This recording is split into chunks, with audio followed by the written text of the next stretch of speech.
Hari Om, and a very good morning to everybody on 27th of July. So today let's discuss another sloka of the Bhagavad Gita, in which yesterday whatever we had discussed, actually how to control our mind, that in short we are going to discuss.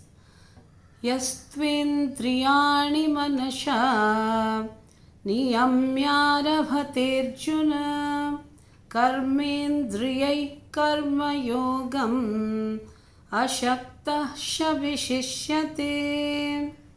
Here Lord Krishna tells to Arjuna, he who restrains his senses with his mind and directs his organs of action to work with no feeling of attachment, O Arjuna, he is indeed a superior person.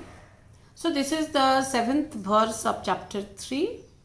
Here Lord Krishna explains the science of right action and the art of right living to Arjuna, which is very, very essential for all of us, because we are all one Arjuna, and Lord Krishna guides us the science of right action and the art of right living. So we all are desirous of art of right living and proper action.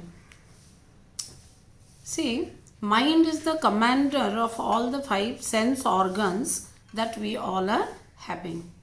So mind is the controller. So these are all 5 horses, and mind is the master of the sense organs. Sense organs work under the mind, their master.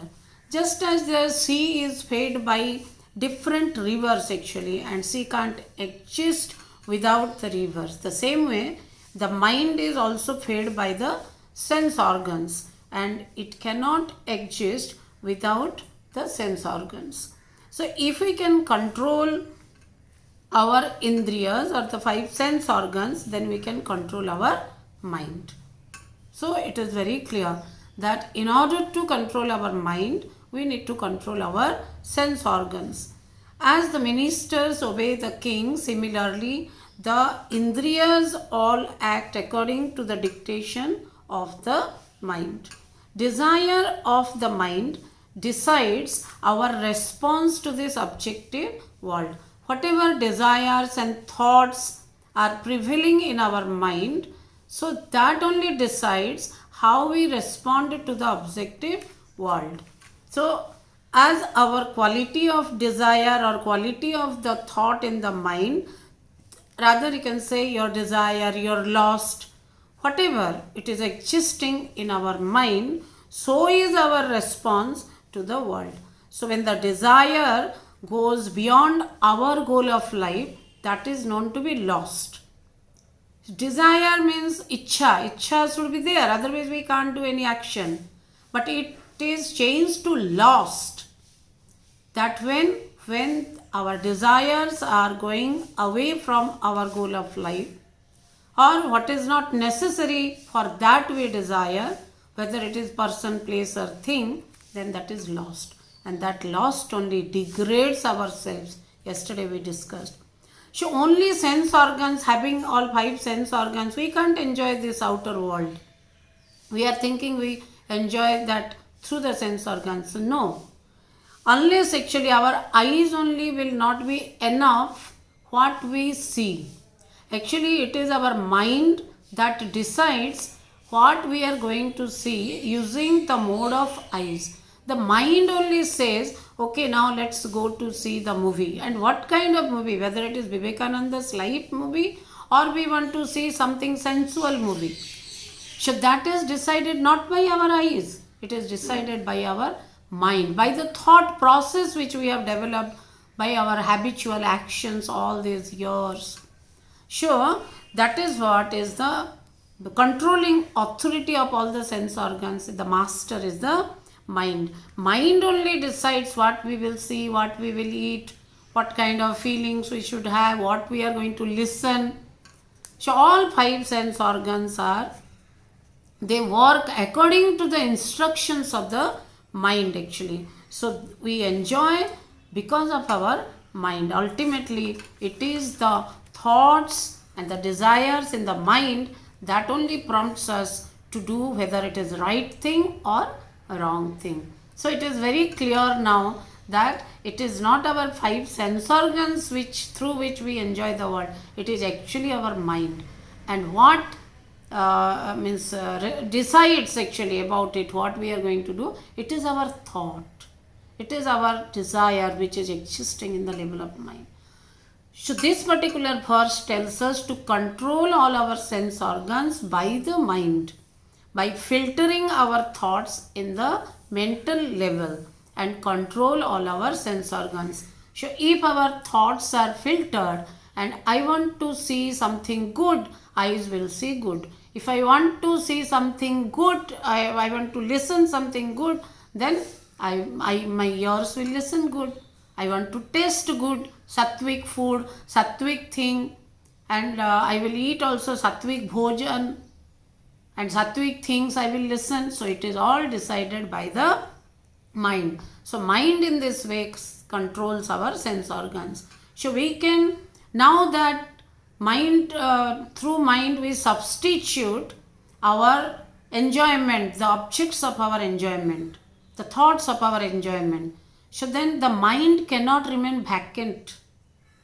Mind has to be fed with thoughts. So if we substitute these lower kinds of thoughts, then we have to fill up our mind with something else. Otherwise it cannot be vacant and khali man saitan ka ghar. So we can't. So that's why we have to substitute the useless sense objects by nobler and diviner alternatives for the mind to develop. Okay, so mind can't remain vacant. So that is why this lust and desire, all this should be substituted with nobler and diviner thoughts. So the moment nobler and diviner thoughts enter into our mind, our life will be noble and divine. So different people are there.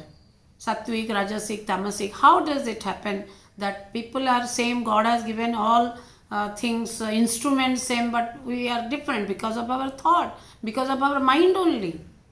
So what kind of person we will be decided by our mind. So we have to control our mind. So when we control our mind, a huge quantity of energy gets stored up actually, and that energy should be directed to higher and nobler action. That is, then you become a karma yogi. That is what God says here. So people becoming great by controlling their mind and doing noble action without any attachment. So this is possible. Yesterday, Nutan sir, you asked how it is possible. So this is how it is possible. Substitute our lower level of thoughts, desires, lust with nobler and higher kind of thoughts. So then we become, our life become noble and higher. There are 6 ways to control our mind. This is where the answer comes. How to control our mind. So 6 ways are there. In short only I am telling, because in elaborate if we do it will take a lot of time. First one is vichara. Vichara is self-enquiry. Okay, study of the scriptures, shastras, doing satsanga. If continuously we do, that is what vichara. Vichara is the action of the intellect. So now for common people it is very difficult. You say who is going to read shastras and all that? It's very difficult. Okay, in that case, that is why we develop one role model in our life. Like for some of us, Swami Chinmayananda is the role model. So we read his life and we follow what he says. For somebody, other gurus are there. Then some Gandhi is there. Binoba Bhave is there. So like this, let us decide. Shastri ji is there. One role model in our life.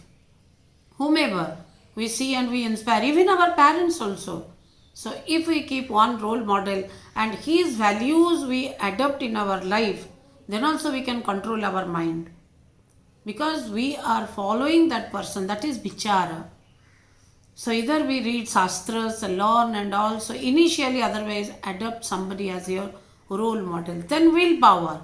Once we do that, determination. And perseverance, actually continuous effort in order to adopt to do it. So if our willpower is strong, no one can shake our belief and thought process. So easily we cannot go towards the down and lower thoughts. Then after that they say meditation, kumbhaka, pranayama. Okay, pranayama we do also many types of pranayams. That way what we do, retention of the breath, that helps us withdrawing all our sense organs. That helps continuously if we do. Nowadays doctor also says for corona do pranayama, because to control our sense organs, not whatever we want we eat, whatever we want we enjoy, that is the destruction. That is how mind becomes our enemy. So then dhamma is controlling sense organs. The next step, same process, but class 1 we read noun, class 10 we read noun. There is a lot of difference. So first is pranayama, and after that dhamma, and then pratyahara. Pratyahara is consciously attaching or detaching our mind from the sense organs. That is the next step. So that is pratyahara. So we try to pratyahara what we know. So restrain or detaching our mind from sense organs, from enjoyment, lot of enjoyment. Slowly with age also it happens. You might have seen actually when people go to a level, that time they love satsanga and also they do. But then if we do it at an earlier age, that is good. Finally comes Tyaga or Vairagya. The moment we say Tyaga, Vairagya, no, these are for sannyasis. No. Tyaga and Vairagya, the meaning is that you are all going to live in this world, but without attachment and without having lost or desire for unnecessary things which takes you away from your goal. So it is possible only by lot of practice. So if once we know and we continuously do practice, and every day, each day we decide, no, today I shall not unnecessarily listen things which are not good or eat unnecessary things, all 5 sense organs. Each day if we decide like this, then slowly we will see we have a lot of control over our sense organs. And if we do that, our mind will be controlled. Lot of energy we store, and that energy we can use for good and noble and higher deed and action in this world for which we have taken birth. Today only this much.